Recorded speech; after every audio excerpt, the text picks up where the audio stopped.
The first edition of Paris Roubaix for women. How special is that? Yeah, I think really special.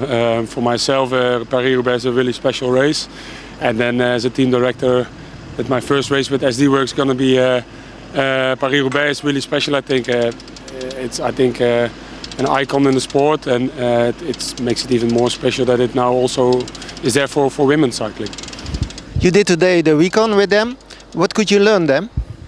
Quite a lot. I think you can improve individual some small things, some cornering, some gear choices on the cobblestones, and those small things can make a big difference, I think. And then I spoke to all the riders separately, so that makes it quite nice to share your knowledge about Paris Roubaix. How nervous are the riders for this Paris Roubaix? I think some of them are quite nervous, but in the end they're quite relaxed. They were happy to do the recon today, and for the rest it's now a few days waiting until the real race. Is it for women different to ride Paris Roubaix than for men? It all depends, I think, on the wind conditions. Today we had a lot of headwind, so the speed on the cobblestones is quite low, and that makes it quite difficult. You're always fighting with the bike, the cobblestones.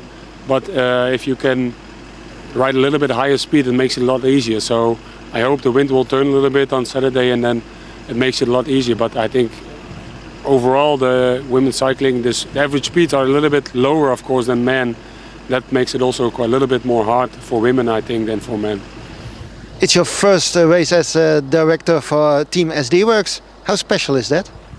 Yeah, it's special, of course. Of course, Danny is also there, and Anna.